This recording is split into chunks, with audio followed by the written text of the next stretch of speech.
Thomas Hobbes and Bitcoin.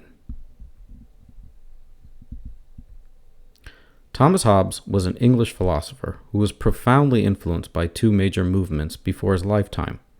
The first was the Protestant Reformation, initiated by Martin Luther, and the second was the simultaneous scientific revolution, led by scholars such as Nicholas Copernicus.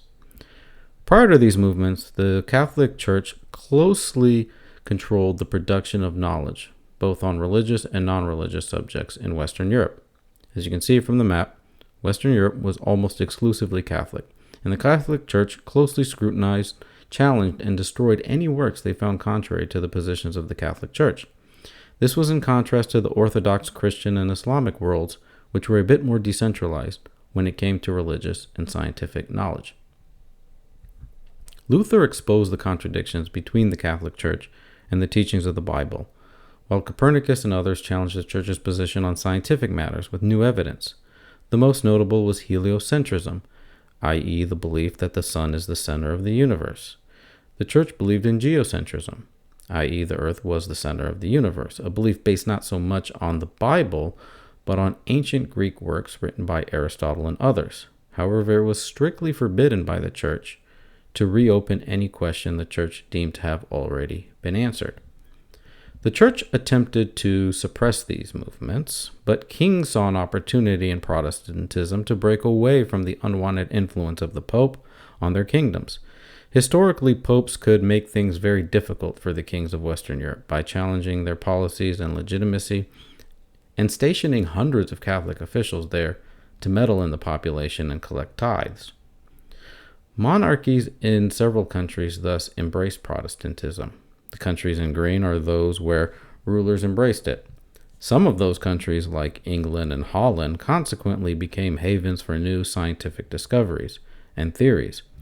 This new knowledge was promoted as it challenged the beliefs of the Catholic Church. With the Catholic Church's monopoly on knowledge in Western Europe having been broken, many philosophers sought to build new knowledge based on sources beyond the Church and even religious scripture. Thomas Hobbes was one of these thinkers. He advocated for empiricism, the methodology that takes the senses to be the foundation of data, which is to be coupled with reason to form knowledge. Empiricism has a long history, dating at least as far back as Aristotle. Ibn al-Haytham developed it into the modern scientific method we use today. Hobbes, however, wanted to use empiricism to accomplish more than just the study of natural science. He wanted to use it to justify monarchy. See, during his lifetime was the English Civil War from 1642 to 1651. This was a war between the monarchy, led by Charles I, and Parliament, led by Oliver Cromwell. Parliament was an institution that was originally formed to prevent the king from overtaxing the nobility. The Civil War was a struggle for power between the king and Parliament, but it also involved religion. The king was in charge of the Church of England, England's official religion. Parliament, however, was under the influence of Puritanism, a movement which wanted to root out the traces of Catholicism that remained in the Church of England. Hobbes was a supporter of the king and wanted to write a book that justified his rule. Traditionally, the kings of Europe justified their rule using religion. Sometimes it was simply saying they had God's favor, and their rule was proof of it, because if God is all-powerful and God did not want them to be in charge, why would they be in charge? Sometimes they had an official blessing from the ruling church. In the Catholic world, it would be the Pope, and in the Protestant world, it would be the local church. In the case of England, it would be the Church of England, which was headed by the king himself. So Hobbes knew that such an argument would not work. The Puritans did not care what either the king or the church had to say, since they were now one and the same. Therefore, Hobbes tried to make the case for monarchy using reason and evidence. He began with a thought experiment, asking, what is the state of nature, i.e., what is human nature? In other words, how did humans behave in the beginning, in their original state? He argued the state of nature was simply war. Humans were at each other's necks, fighting over resources. There was no right or wrong in the state of nature. Only two things existed: natural right and natural law. Natural right was the ability to take others' possessions, including their life. Think of it as a natural license to kill and steal, or a license to violence. Natural law was the obligation to protect one's own life, i.e., to survive. That meant your reason and intellect will always make you to try to keep living. This is far greater than some animal living by instinct. For Hobbes, humans are rational. They can contemplate their survival and take even greater measures to ensure it. This is why Hobbes argued that natural law eventually leads to peace. When humans contemplate, they realize it's better to make peace with those who seek peace, because not only does the other party survive, but they themselves get to survive as well.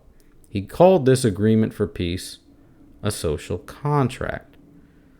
He argued, however, the social contract cannot simply be an agreement between individuals to be peaceful with each other.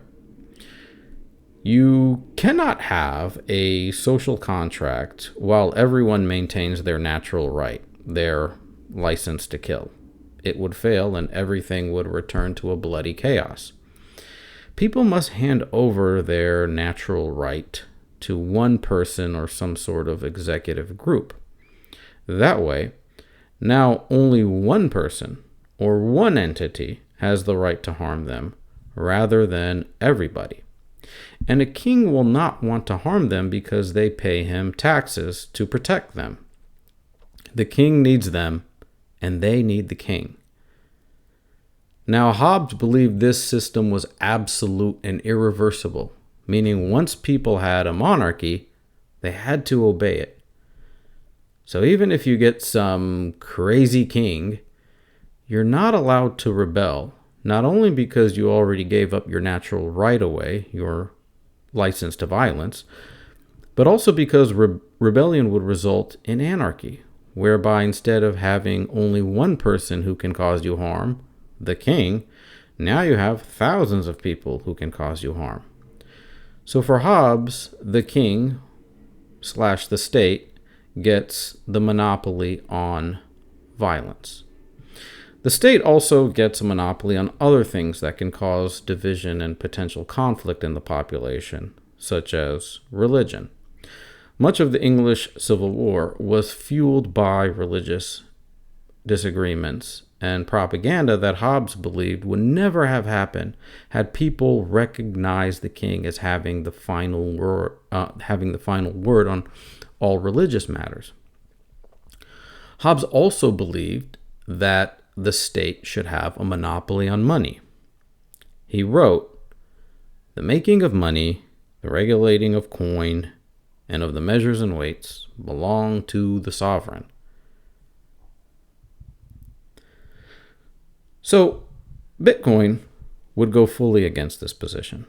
Rather than being a money issued by a monarch and forced on the people, Bitcoin is money that people voluntarily opt into.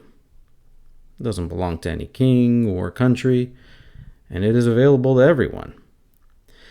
It is regulated by its community. Bitcoin is programmed to follow fixed rules. And if people want to change the rules of Bitcoin, they have to switch their nodes to a different version. And that version will only become dominant if a majority of nodes switch over. This would be too chaotic for Hobbes. He could not envision humans peacefully and voluntarily adopting a currency. He believed humans needed to be commanded by an absolute ruler in order to do so. Therefore, Hobbes would support a CBDC, central bank digital currency, or better yet, a CADC, central authority digital currency, that would be directly controlled by the king. So Thomas Hobbes would likely be an opponent of Bitcoin.